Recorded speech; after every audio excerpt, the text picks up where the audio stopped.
गिरिराज महाराज की जय। श्री कृष्ण कन्हैया लाल की जय।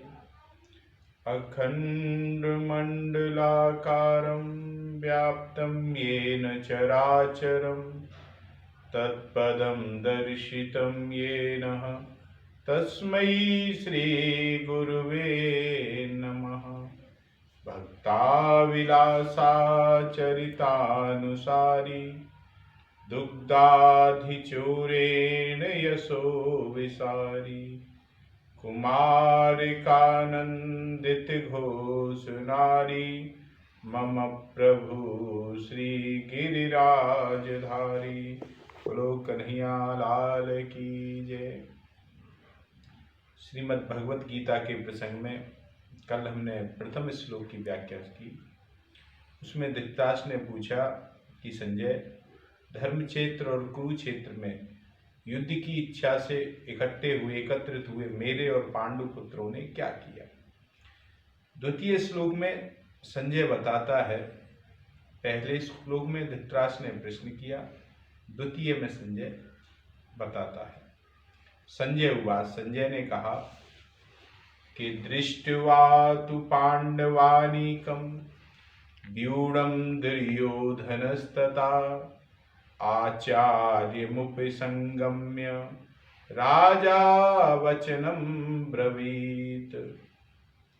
तदा उस समय जब पांडु और कौरव लोग युद्ध की इच्छा से युद्ध क्षेत्र में खड़े हुए थे, व्यूढम वज्र व्यूह से खड़ी हुई, पांडवानीकम पांडवों की सेना, दृष्टवा को देखकर, तू और आचार्य द्रोणाचार्य जी के उपसंगम पास जाकर राजा दुर्योधन ने यह वचन अब्रवीत बोला।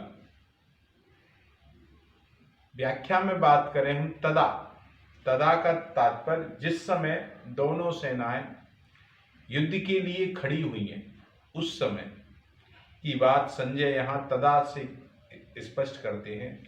कारण कि धृतराष्ट्र प्रश्न पूछता है कि युद्ध की इच्छा वाले मेरे और पांडु पुत्रों ने क्या किया, तब तदा कहकर के संजय बताते हैं कि उस समय सुनिए महाराज, उस विषय में सुनाते हैं। दृष्टवा पांडवानीकम व्यूढम, यहाँ पांडवों की वज्रव्यूह से खड़ी हुई सेना को देखने का तात्पर्य है कि पांडवों की जो सेना है सुचारू रूप से और एक ही भाव से खड़ी है। एक ही भाव से का तात्पर्य है कि उनमें कहीं पांडवों की सेना में मतभेद नहीं है कि करें नहीं करें, ऐसी बात नहीं है। उनके पक्ष में धर्म है और स्वयं भगवान श्री कृष्ण है, और जिनके पक्ष में धर्म और भगवान होते हैं उसका दूसरों पर बड़ा भारी असर पड़ता है। इसलिए संख्या में कम होने पर भी पांडवों की सेना का प्रभाव था और उसका दूसरों पर बड़ा असर पड़ा। अतः पांडव सेना का दुर्योधन पर भी बड़ा असर पड़ा, जिसे वह द्रोणाचार्य के पास जाकर नीति युक्त वचन बोलता है। यहाँ प्रथम अध्याय में दृष्टवा शब्द का प्रयोग 3 बार हुआ है भैया। पहला, पांडव सेना को देखकर दुर्योधन द्रोणाचार्य के पास गए, ये पहले अध्याय के दूसरे श्लोक में।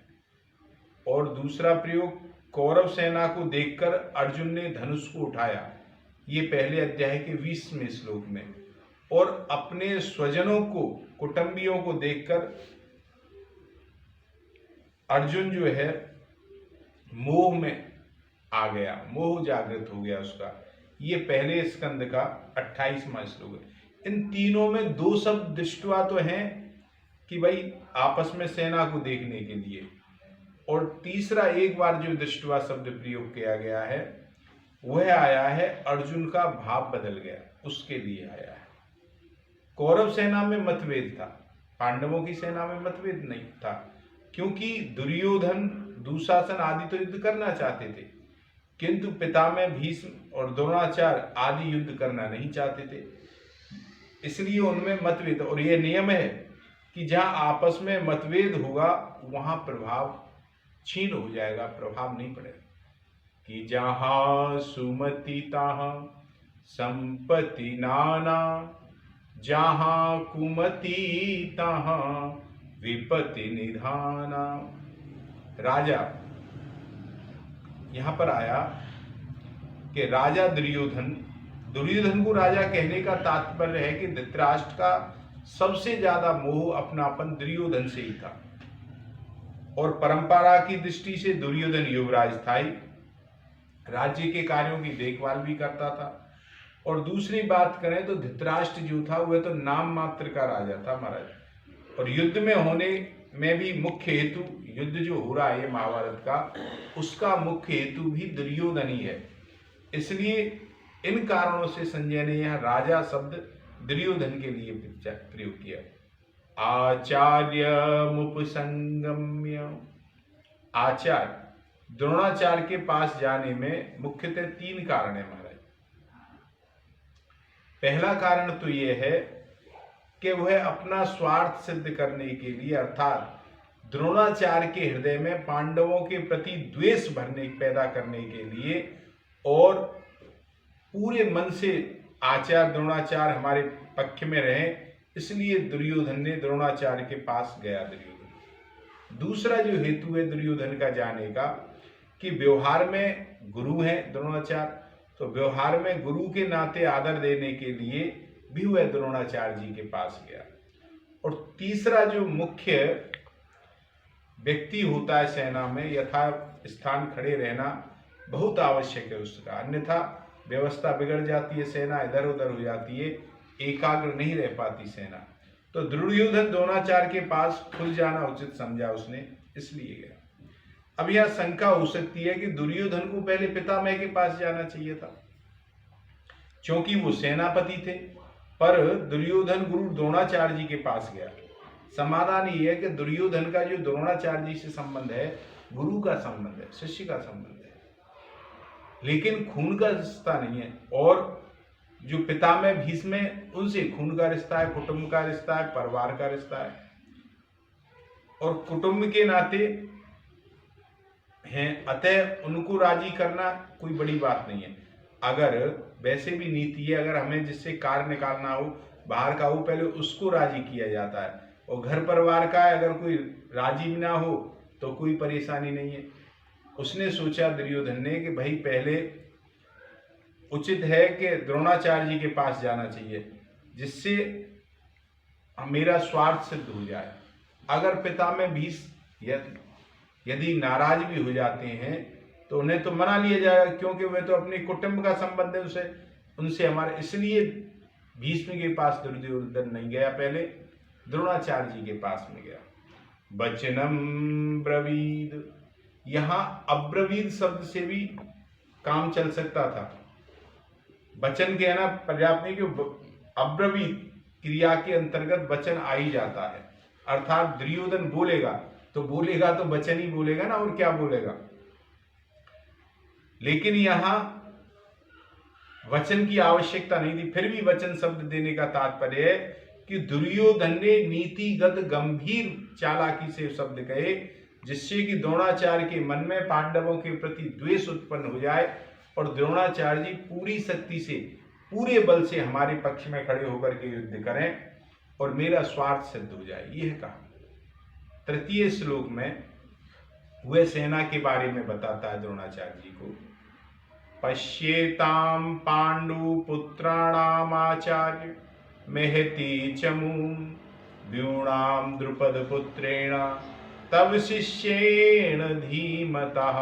आचार्य, हे आचार्य, तब आपके धीमता बुद्धिमान शिष्येण शिष्य द्रुपद पुत्रेण द्रुपद का पुत्र धृष्टद्युम्न के द्वारा व्यूणाम व्यूह रचना से की हुई पांडव पुत्राणाम पांडव पुत्रों की एतम इस महतीम बड़ी भारी चमूम सेना को पश्य देखिए महाराज।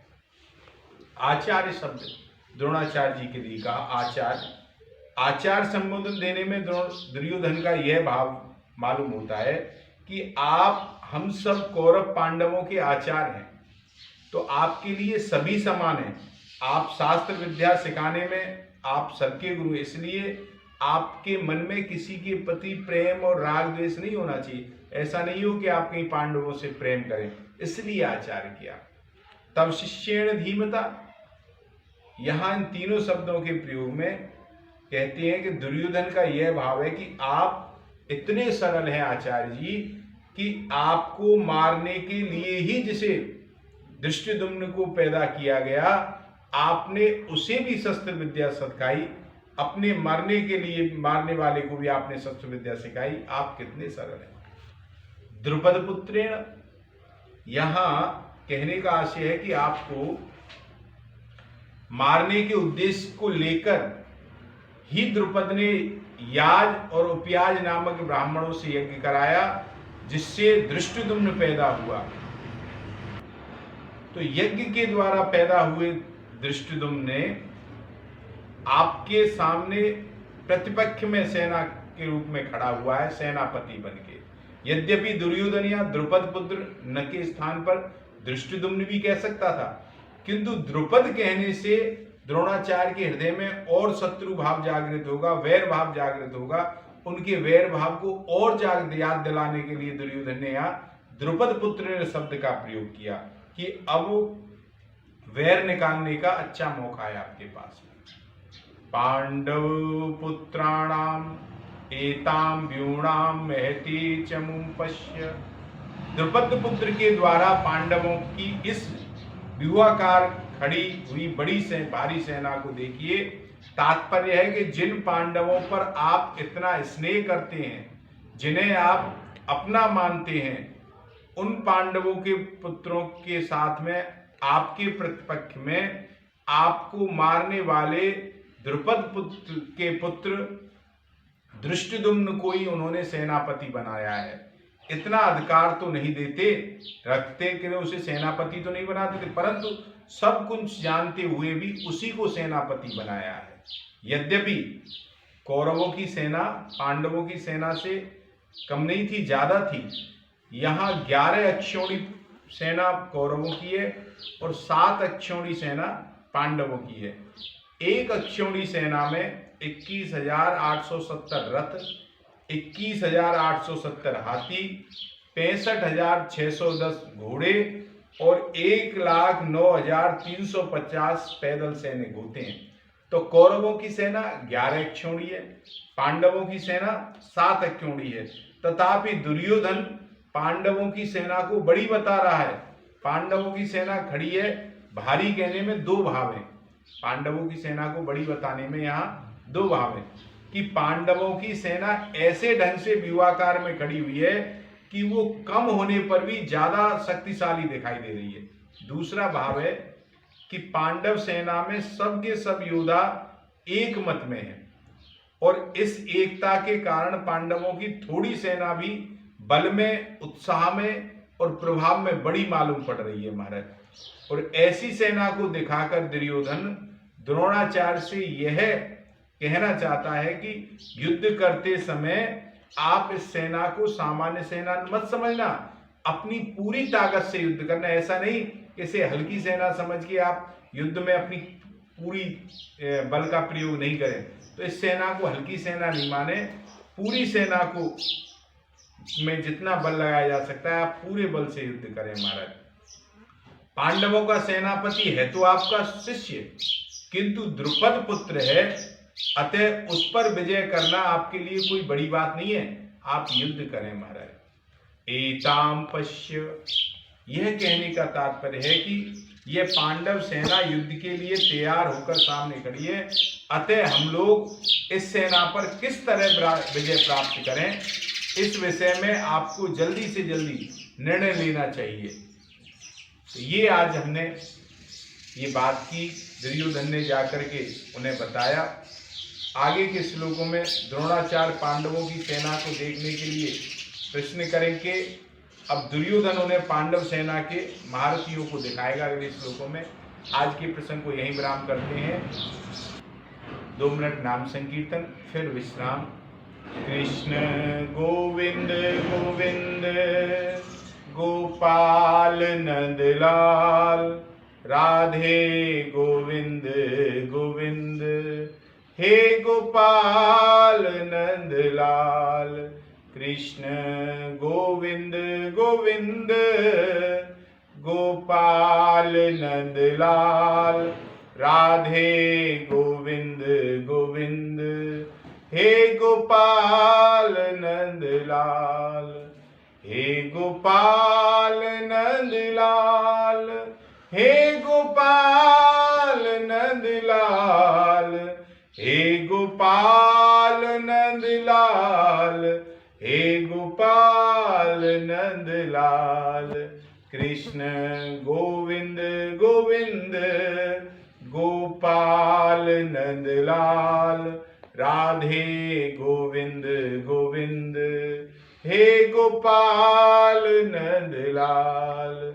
बोलो कृष्ण कन्हैया लाल की जय, श्री गिरिराज महाराज की जय।